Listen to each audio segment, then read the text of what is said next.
Hey, bon matin, Axe 21. Mon nom, c'est Alexandre. Puis, je suis super content de pouvoir reprendre la parole ce matin pour une dévotion avec vous. Merci de cet espace-là, de pouvoir partager qu'est-ce qui est venu sur mon cœur. Je suis une des personnes qui est responsable du groupe d'entraide Vie renouvelée à Axe 21.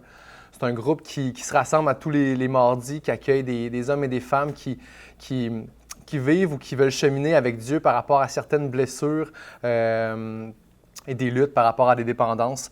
Donc, ce matin, dans la dévotion, j'avais à cœur d'apporter une méditation qu'on a eue mardi dernier, qui parlait de la victoire de nos combats. On a plusieurs combats amenés dans la vie, que ce soit des patterns dans nos comportements qui nous éloignent de Dieu, des blessures qui nous font vivre toutes sortes de choses négatives en dedans de nous, comme de l'anxiété, de la colère. Puis je crois qu'une mauvaise conception de la victoire puis du combat peut vraiment nous amener à être déçus dans nos attentes, puis même à plus croire qu'on va l'avoir, cette victoire-là, puis finalement, tragiquement, arriver à croire, Je vais accepter cet état d'âme-là. Moi, je suis fait pour être triste, pour être anxieux. Puis c'est là que je veux parler de la grandeur de Jésus, la grandeur de sa parole. Puis je veux juste remettre cette dévotion entre les mains de Dieu avant de commencer par rapport à l'enseignement. Seigneur, je te demande de prendre mes mots. Je te demande que ton cœur parle, Seigneur Jésus, que ton cœur parle au cœur des gens qui écoutent. Il n'y a pas de hasard avec toi. Merci, moi, à travers cet enseignement-là, de me parler, de me rappeler les choses que je vais dire, Seigneur Jésus. Et je te remets ce temps-là, Père, entre tes mains. Merci de nous aimer inconditionnellement et d'être présent. Juste mentionner aussi que ce matin, c'est une dévotion hors série. Ce ne sera pas nécessairement par rapport à un psaume, mais vous pourrez quand même trouver certains principes dans les psaumes, j'en suis certain. Donc, le titre de l'enseignement, de la dévotion, c'est la victoire de nos combats. Il arrive tous dans nos vies de passer par une saison qui peut carrément être appelée comme un champ de bataille. On vit des patterns, comme je disais tantôt, dans nos comportements qui sont reliés à des blessures qu'on a pu vivre. On se bat avec la même dépendance depuis tellement de temps. Pas nécessairement une dépendance aux substances, mais même genre de pattern qui nous ralentit, les mêmes comportements destructeurs. Ou même une genre de lourdeur ou une tristesse qui ne paraît pas tant que ça, mais on l'a quand même en dedans de nous depuis tellement d'années. Puis on veut cette victoire-là dans nos vies. On a des réels combats, puis on souhaite tellement cette délivrance-là que tous les patterns-là, à un moment donné, soient disparus. Puis on veut cette victoire-là parce que finalement, au fond de notre cœur écrit « Je veux juste être heureux ». Puis parfois, on est peut-être rendu à un point où on se sent vraiment épuisé de combattre. On se sent épuisé de combattre, puis on est sur le point de vouloir abandonner. La vie chrétienne, le processus de guérison qu'on a pu entamer, la sanctification. On veut abandonner parce que la fameuse victoire, on ne la voit juste pas, nous autres, dans notre vie. Puis moi, je me suis souvent personnellement senti comme ça. Puis quand la pensée d'abandon arrive, je me rappelle que finalement, sur Terre, il va falloir que je me batte. Il y a des combats dans la vie, peu importe. Avec ou sans Dieu, il va falloir que je me batte. Dans l'optique sans Dieu, c'est bon, sur le coup, je vais me laisser aller, je vais pas résister à rien, je vais pouvoir me laisser aller à mes comportements, puis je vais y aller, puis ça va être go. Mais après, je vais devoir me battre pour sortir, pour réparer les torts que j'ai pu causer, pour sortir de mon état dans lequel je me suis créé par ma désobéissance. Donc, sur le coup, je ne me battrai peut-être pas, mais après ça, il va y avoir pendant un long bout de temps où je vais essayer de me battre pour sortir de là, où je me bats avec Dieu. Donc, sur le coup, oui, ça peut être tough. Oui, ça peut être tough de dire non à des pulsions qui viennent. On est carrément en guerre entre notre esprit puis notre chair. Sur le coup, ça peut être dur, mais par après, une fois qu'on a passé ce moment-là où on a résisté puis on s'est battu, il y a un moment de paix, un moment de bonheur sur du long terme qui est stable puis que rien au monde ne peut nous apporter. Donc, c'est un choix dans le fond. Parce que la finalité, c'est qu'il y a un combat, mais c'est un choix. J'aimerais nous encourager ce matin à vraiment choisir ou rechoisir encore de vouloir combattre avec Dieu face à nos blessures, face à la dépendance, face à des luttes, face à du pardon. Il y a pour toi, il y a plus pour toi. Peu importe la longueur du champ de bataille que tu traverses, Jésus veut, puis il va te donner la victoire sur ton ennemi, puis il va le faire en équipe avec toi. Dans Matthieu 5, 1 à 16, il y a un enseignement de Jésus fait à une foule. C'est un discours sur la guérison. C'est littéralement un speech biblique sur comment trouver le bonheur. Puis ce texte-là s'appelle les béatitudes de Jésus. Béatitude veut tout simplement dire bonheur. Puis quand on lit les béatitudes, on remarque que chaque verset de ces béatitudes-là commence par le mot « heureux ». Ça tombe bien. Donc, heureux, ça veut dire en grec « makanos », puis c'est un bonheur qui est surnaturel. Donc, quelque chose qui ne peut pas se procurer par des choses humaines ou des actions humaines. C'est quelque chose de plus que humain, la définition de ce mot « heureux » de ce bonheur-là. Dans les béatitudes, quand on les lit, on voit qu'il y a une promesse de Dieu donc envers nous, une promesse de victoire pour les troubles dans notre âme, pour les peurs, pour l'anxiété, une promesse de bonheur qui est surnaturelle, que seul Dieu peut offrir. Puis dans les béatitudes, on voit aussi l'action qui nous appartient pour s'emparer de cette promesse-là. La victoire face à nos combats se fait en équipe avec Dieu. Puis je vais m'arrêter sur une béatitude en particulier ce matin qui est significative dans la victoire de nos combats. C'est dans Matthieu 5, 6. Ça dit « Heureux ceux qui ont faim et soif de justice, car ils seront rassasiés. » Je vais souligner le mot « justice » dans ce verset-là. La justice ici, ça ne fait pas dans ce contexte du verset-là, ne fait pas référence à la justice judiciaire, pénale, au juridique, ni à notre propre justice personnelle, comme je vais régler mes comptes moi-même, ni même à la justice de Dieu. La justice, dans ce verset-là, c'est le mot grec dikaiosone, c'est pas pire, qui veut dire intégrité, pureté de vie, droiture, une pensée puis des actions correctes. Fait qu'on parle de notre obéissance à Christ, dans nos comportements, dans notre vie, une vie intègre devant Dieu. Puis dans ce verset-là, notre désir d'obéissance est directement relié à la promesse de bonheur que Dieu a pour nous. Notre part de responsabilité dans la victoire face à nos combats passe par notre obéissance. Puis ce matin, je vais aborder 4 points qui nous aident de façon plus concrète à voir la victoire dans nos combats, puis c'est quoi, puis comment. T'sais. Premièrement, ça va être d'accepter tout changement que Dieu veut opérer en nous. Le deuxième point, c'est cibler notre ennemi. Le troisième point, c'est protège ton cœur. Puis enfin, le quatrième point, c'est un jour à la fois. Donc, le premier point, accepter sincèrement tout changement que Dieu veut opérer en nous. Ça commence par là. Si on n'accepte pas de vouloir que Dieu vienne changer des choses en nous, vienne enlever des choses, le reste de la dévotion ne va rien servir. Ça commence par vouloir accepter. Dieu ne va rien faire sans notre consentement parce qu'il nous aime. Il ne va pas nous forcer. Il veut qu'on accepte premièrement qu'il vienne lui, qu'on l'invite en nous. Pour dire oui, Dieu vient opérer les changements que toi tu veux en moi, ça nous prend un cœur qui désire l'obéissance. Parce que Dieu va nous amener à faire des choix pour lui, à faire des pas de foi, à changer des choses. Mais peut-être que l'obéissance, en ce moment, a peut-être un goût amer. Puis ça, c'est dur dans ce contexte-là d'avoir envie d'obéissance.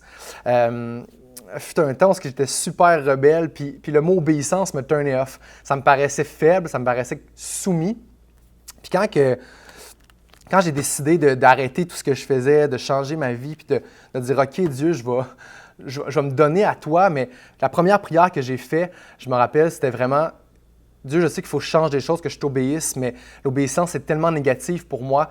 Viens dans mon cœur me donner ta définition de c'est quoi l'obéissance. » Puis ça, il l'a fait, puis il continue de le faire. J'ai réalisé que finalement, premièrement, je souffrais vraiment dans mes désobéissances. Comme j'expliquais tantôt, j'avais des conséquences après qui me duraient. Mais j'ai réalisé aussi que je trouvais que c'était oppressant l'obéissance parce que je voyais ça comme une performance, premièrement. Puis j'ai réalisé que l'obéissance venait aussi menacer des choses plus importantes que Dieu dans ma vie. Dans un jargon plus chrétien, on appelle ça des idoles du cœur, mais des choses que je ne veux pas délaisser, que je veux garder, que ça peut être tout simplement un confort dans certaines routines, une façon de m'engourdir pour gérer mes émotions, des types de relations, il y a des choses, donc il y a des choses que je voulais garder, pas nécessairement, puis je ne voulais pas les donner à Dieu en fait. Puis l'obéissance pouvait m'amener à me débarrasser de ça. Mais l'obéissance peut être lourde puis oppressante quand on oublie en fait l'ultime obéissance qui est celle de Jésus. Lui a été parfaitement obéissant en allant sur la croix, mourir pour chacune de nos désobéissances qui nous séparaient de Dieu. Puis Jésus a vaincu la mort pour qu'il n'y ait plus aucune condamnation pour ceux qui ont décidé de croire en Jésus. On est accepté puis réconcilié. Donc l'obéissance de Jésus nous donne accès à la puissance de Dieu dans nos combats pour notre propre obéissance. On ne peut rien faire de plus ou de moins pour être aimé puis accepté de Dieu. Jésus, il l'a fait par son obéissance. Fait que quand on dit « oui, je place ma foi en toi, Jésus », on se rend compte finalement que l'obéissance, ce n'est pas un mécanisme pour être plus aimé puis accepté de Dieu.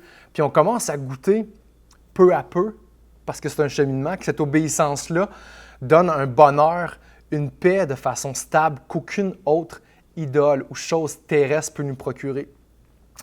L'obéissance que Dieu parle, ça goûte bon. C'est comme si, quand on désobéissait, on était là en train de manger un gros bol de purin, puis que Dieu est à côté avec des bons sushis, puis, ou votre plat préféré.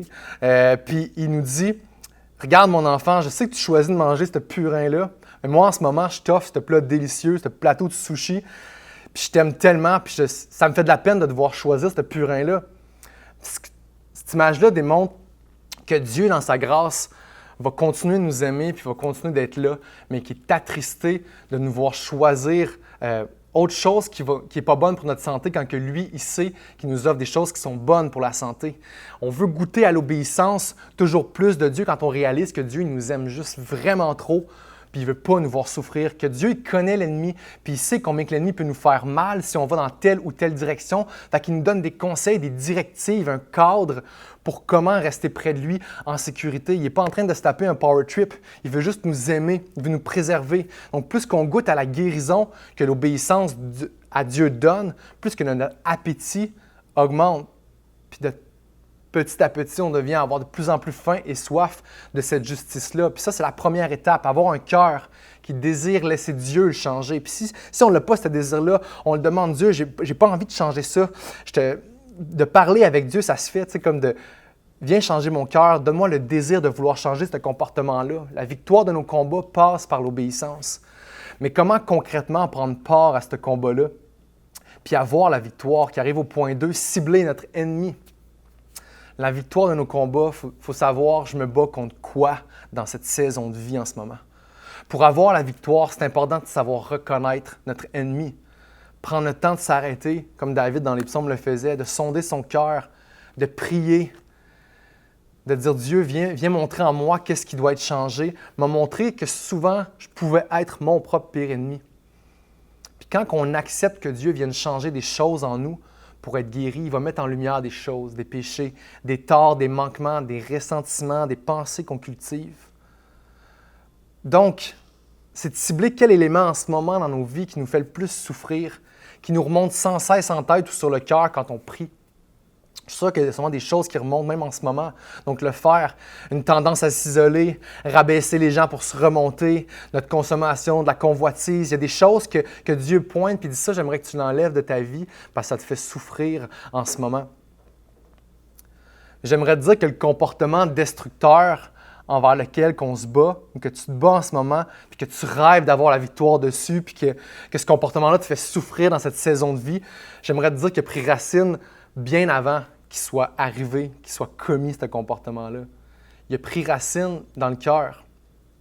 Pierre, qui est un disciple de Jésus, il a écrit des lettres dans le Nouveau Testament, des lettres qui étaient adressées à des chrétiens qui étaient dispersés un petit peu partout, qui pouvaient vivre de la persécution. Pierre, c'était quelqu'un qui était un croyant du peuple, qui s'adressait au peuple. Puis dans 1 Pierre 2, 11, il dit « Les mauvais désirs qui subsistent dans notre cœur font la guerre à l'âme. » Les mauvais désirs qui subsistent dans notre cœur font la guerre à l'âme. Il sait un peu de quoi il parle. Lui, il avait une des actions qu'il avait commis, puis que moi qui me restait en tête, c'est qu'il a renié de façon flagrante 3 fois Jésus.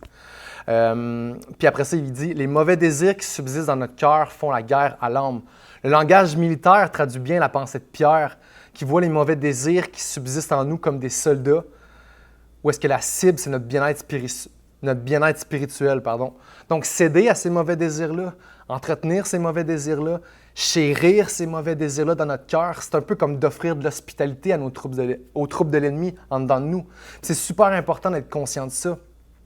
Quand on commet une action, quand on commet une action qui nous démolit, de cibler quel type de pensée que j'ai entretenu dans mon cœur avant que j'arrive à agir comme ça, à retomber, à dire ça, à commettre ci ou ça. Exemple, l'ennemi il peut utiliser une blessure non traitée dans nos vies pour venir implanter un mensonge dans notre cœur qui va nous éloigner de Dieu, qui est la source de guérison. Comme par exemple une blessure de trahison. Ça peut nous amener à croire qu'on ne vaut plus rien finalement, qu'on ne vaut pas grand-chose, qu'on ne mérite personne. Puis finalement, on va juste être seul parce qu'on a été trahi. Puis là, le mensonge vient. Donc, on peut même arriver à dire que Dieu ne se soucie pas de nous finalement. Puis plus qu'on entretient cette pensée-là, ça peut nous mener très, très, très loin si c'est entretenu. Donc, si on pousse un peu plus loin, l'obéissance dans nos vies commence avant les actions, mais commence dans nos pensées. Ce qui arrive à mon 3e point, c'est « protège ton cœur ». Le mot « cœur » dans la Bible fait référence à l'âme, à une vie intérieure, à nos émotions, à tout ce qui se passe en dedans. Le cœur, c'est le siège où est-ce que tous les mauvais comportements débutent. Si la mauvaise pensée est crue, premièrement, puis entretenue. L'ennemi attaque avec des pensées, avec des doutes, avec des si. Il veut venir semer des mensonges en premier, avant tout. Dans notre journée, on peut être assailli par une tonne de pensées. qui tentent de venir se faire abriter dans notre cœur. Martin Luther, il disait, on ne peut pas empêcher les oiseaux de tourner au-dessus de notre tête, mais on peut les empêcher de venir faire leur nid dans nos cheveux. Il peut y avoir une tonne d'oiseaux de proie en ce moment qui nous tournent autour de la tête. Puis ça, c'est pas dans notre contrôle, mais que ça pop comme ça. Une pensée de mort, une pensée de suicide, une pensée de mésestime, que tu vaux rien, des pensées d'adultère, de convoitise, une pensée que ta consommation t'offrait beaucoup mieux qu'en ce moment, une pensée de vouloir te venger, de régler tes comptes toi-même, une pensée de jalousie par rapport à un projet d'un autre, par rapport à une relation d'un autre, une pensée que tu ne peux plus avancer aujourd'hui à cause des erreurs de ton passé. Puis ces pensées-là apparaissent en nous sans notre consentement. Mais on a le contrôle sur ce qu'on fait avec ces pensées-là. On doit apprendre à changer nos pensées. Ne pas accepter que les oiseaux fassent leur nid dans nos cheveux en refusant de les nourrir. Un peu comme que je disais tantôt, la façon de changer nos pensées, c'est de remplacer le mensonge par la vérité. Donc, repérer le mensonge puis découvrir la vérité qui nous rend libres. La vérité va nous rendre libres. Puis c'est là que la victoire se gagne. L'obéissance devient un choix. On a le choix d'entretenir ces mauvais désirs puis ces mauvaises pensées qui vont mener à une chute. On a le choix de les refuser puis de choisir le combat. Puis je veux te dire que quand tu choisis le combat pour goûter à la victoire, à chaque jour, tu n'es pas seul. Ton Seigneur, ton Sauveur, il va combattre avec toi puis il t'en donne le moyen. Paul, c'est un des apôtres qui a écrit une grande partie du Nouveau Testament. Il écrivait des lettres à des églises. Et puis, il a écrit une lettre à une église d'Éphèse. Et dans un des chapitres de sa lettre, il parle des armes que Dieu pourvoit aux croyants pour se battre. Puis il fait l'image de la cuirasse de la justice, qui est le moyen de protéger notre cœur. En Éphésiens 6, 14, « Tenez donc ferme, ayez à vos reins la vérité pour ceinture, et revêtez la cuirasse de la justice. » Une cuirasse, c'était comme un gros plastron, comme une veste par balle aujourd'hui, qui était là pour protéger le cœur des coups d'épée de l'ennemi. Puis le mot « justice », dans ce verset-là, dans ce contexte-là, c'est encore le même mot que dans Matthieu 5, 6, qui fait référence à l'obéissance. Donc, ce qui protège notre vie intérieure, donc notre cœur, des mauvaises pensées, qui est l'épée de l'ennemi avec lesquelles l'ennemi nous attaque, c'est notre obéissance. Le fait de se revêtir de toute action puis de pensée pure. Apprendre à changer nos pensées mauvaises dès qu'il se pointe le nez, puis river nos pensées vers les promesses de Jésus. C'est ça, de revêtir la cuirasse de la justice. C'est un réflexe qui se développe, qui doit être répété quotidiennement. On ne fait pas juste mettre une cuirasse une fois pour toutes dans la vie. C'est de quoi qu'on met avant le combat. Donc, Paul pousse plus sa pensée au sujet de l'obéissance de nos pensées dans Philippiens 4, 8, 9, qui dit « Au reste, frères, que tout ce qui est vrai, tout ce qui est honorable, tout ce qui est juste, tout ce qui est pur, tout ce qui est aimable, tout ce qui mérite l'approbation, ce qui est vertueux et digne de louange soit l'objet de vos pensées. Ce que vous avez appris, reçu et entendu, et ce que vous avez vu en moi, pratiquez-le, et le Dieu de paix sera avec vous. » Donc, il y a deux parties. Ce qui nous appartient, c'est de river nos pensées vers tout ce qui est pur et tout ce que je viens de nommer. Puis comment ce réflexe-là se développe pour couper les mauvaises pensées? Premièrement, c'est de lire la Bible. Il faut que tu connaisses ton Dieu, il faut que tu connaisses les versets. Qu'est-ce que Dieu dit comme promesse en lien avec ton combat en ce moment? Quel verset vient contredire le mensonge que tu crois? Si on ne peut pas river nos pensées vers ça, si on ne les connaît pas, ces affaires-là. Et souvent, on a le réflexe, c'est quand ça va tout mal, puis tout ça, on va se pitcher dans la Bible, puis tatatac, puis c'est super correct, mais dans les temps calmes de notre vie, cultivons notre temps avec Dieu. Entraînons-nous à méditer sa parole. Parce que c'est la connaissance de Dieu, donc de sa parole, qui va nous donner des munitions quand les tentations vont être plus fortes, quand il y a beaucoup de pensées qui vont nous attaquer. C'est de connaître la parole de Dieu qui va nous aider à être obéissants dans le choix des pensées qu'on va cultiver. Et le bout qui appartient à Dieu, qui est le Dieu de paix qui sera avec vous, c'est que notre foi en la substitution de Jésus à la croix fait que ça nous remplit, nous donne le Saint-Esprit qui, lui, va guérir nos cœurs quand que nous, on choisit de substituer nos pensées impures par ses paroles de promesse. Fait que le fait qu'on croit en Jésus, on a l'Esprit Saint. Si on choisit de substituer nos pensées par ses promesses, cette grande substitution-là à la croix va venir opérer une guérison que seul lui peut faire, puis ça lui appartient. Il faut pas juste savoir qu'il y a une Bible puis des promesses, parce que sur le champ de bataille, savoir qu'il y a une cuirasse à la maison, ça ne sert pas à grand-chose. Empare-toi de ces promesses-là sur ta vie, sur tes luttes. Revêt cette cuirasse pour ne pas que ces pensées prennent nid dans votre cœur. Là, je parle beaucoup de cuirasse comme je suis médiéval, mais c'est le principe de s'armer, de se protéger avec la vérité qui est la Bible. Dans un des romans de James Ray, l'héroïne, elle tombe amoureuse d'un homme marié, puis elle lutte contre la pensée de se laisser aller, d'aller vers cet homme en fait. Puis elle lutte contre ces tentations-là, puis elle exprime bien la puissance d'être rempli de la parole de Dieu dans des jours plus calmes pour quand arrivent les jours de tentation. Elle dit « Je garderai les lois données par Dieu et sanctionnées par l'homme. Je serai fidèle aux principes que j'ai acceptés lorsque j'étais raisonnable et non pas folle comme maintenant. Les lois et les principes ne nous ont pas été donnés pour les jours sans épreuve. Ils ont été faits pour des moments comme celui-ci, alors que le cœur et l'âme se révoltent contre leur sévérité. » Donc, il y a une importance à quotidiennement cultiver, même si ça va bien, les pensées de Dieu. Et arrive à mon dernier point, c'est un jour à la fois. La victoire, elle peut sembler tellement immense et inatteignable parce que souvent, on regarde beaucoup trop loin dans 10 ans. « Hey, je ne serais jamais capable de... Je ne m'imagine pas vivre ça. » Ça se peut qu'on ait des comportements, des mécanismes de défense, des réflexes pour gérer nos émotions, qu'on vit comme ça depuis plusieurs années. C'est sûr que c'est difficile de s'imaginer vivre sans ça, puis c'est sûr qu'il y a un cheminement, puis c'est sûr qu'il y a un apprentissage dans changer nos comportements, nos habitudes pour se défaire d'un comportement qui est ancré en nous. Puis ça, il faut l'accepter. Puis c'est pour ça qu'il faut se ramener à aujourd'hui.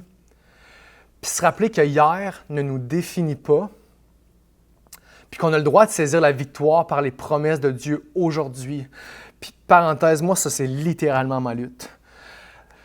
De ne pas me disqualifier par mon passé, qui vient jouer sur le aujourd'hui dans ma vie, sur le fait que j'ai le droit de prendre la décision d'avancer vers Dieu. Puis il y a une image qui est forte qui m'a été donnée par un de mes amis justement cette semaine quand je luttais précisément avec mon passé. C'est comme s'il y a une flèche dans mon côté qui fait tellement mal, qui s'appelle mon passé. Puis plus loin, la flèche est dans mes mains. Ça représente, l'ennemi, il veut que je garde la flèche dans mon côté. Il veut me rappeler à quel point, il veut m'identifier à ce passé-là, il veut me rappeler à quel point que j'ai mal, à quel point que ça me fait souffrir, mais la puissance de Jésus a enlevé souverainement cette flèche-là pour maintenant utiliser cette flèche-là comme arme contre l'ennemi. Et c'est littéralement ça. Ne laisse pas ton passé hier te disqualifier puis te faire croire que tu ne peux pas choisir aujourd'hui Jésus puis d'entamer ton processus. Et si on regarde trop dans le futur, c'est ben trop gros. Fait que c'est pour ça que le aujourd'hui est tellement important, puis Dieu s'intéresse à aujourd'hui. Exode 3,14, il dit « Dieu dit à Moïse, « Je suis celui qui suis. » Et il ajouta, « C'est ainsi que tu répondras aux Israélites. Celui qui s'appelle « Je suis » m'a envoyé vers vous. » Il ne s'appelle pas « J'étais ou je serai ». Il s'intéresse à aujourd'hui. Il donne qu'est-ce que tu as besoin aujourd'hui même et que tu as droit par Jésus. De saisir cette victoire-là aujourd'hui. N'abandonne pas aujourd'hui, même si sur le coup, c'est tough. Choisis de dire oui encore.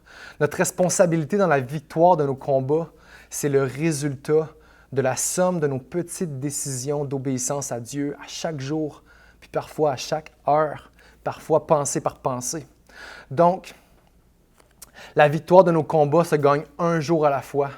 Premièrement, en se rappelant l'obéissance d'amour que Dieu désire pour nous et en disant puis redisant « Oui, viens changer mon cœur, avoir faim et soif de cette justice-là. » Demander à Dieu de désirer d'être obéissant. Ensuite, de cibler les pensées mauvaises remplies de désirs sales qui veulent nicher dans notre cœur pour nous faire tomber. Troisièmement, c'est de choisir de protéger notre cœur en apprenant à changer nos pensées mauvaises immédiatement quand elles se pointent, puis nous diriger vers les paroles de notre Dieu. L'obéissance dans nos actions débute dans l'obéissance de nos pensées. Jésus a remporté la guerre contre la mort puis le péché sur la croix, mais il nous aime tant qu'il nous veut victorieux des batailles quotidiennes, parce qu'il veut nous guérir puis il veut qu'on soit en paix aujourd'hui. Heureux ceux qui ont faim et soif de justice, et ils seront rassasiés. C'est un travail d'équipe avec Dieu, cette victoire-là. Accepter de le laisser venir changer notre cœur en faisant des pas d'obéissance. Puis ensuite, Dieu va opérer une guérison, puis donner le makanos, le bonheur surnaturel qui qui va nous rassasier de tout ce qu'on a besoin. On ne sait pas toujours c'est quoi, puis sur quelle forme ça va apparaître, mais on y fait confiance. Ça y appartient, c'est sa job dans notre équipe. Juste répéter que notre responsabilité dans la victoire de nos combats, c'est le résultat de la somme de nos petites décisions d'obéissance à Dieu, à chaque jour, parfois à chaque heure. Pas pour être plus aimé et accepté de Dieu, mais pour guérir puis vivre la plénitude que Dieu a pour nous maintenant. Parce que comme que j'ai dit tantôt, notre foi en la substitution de Jésus à la croix nous remplit de son Esprit Saint qui, lui, va guérir nos cœurs quand que nous, on choisit de substituer nos pensées impures par ses paroles et ses promesses. Je vous souhaite une belle journée, Acts 21. Au revoir.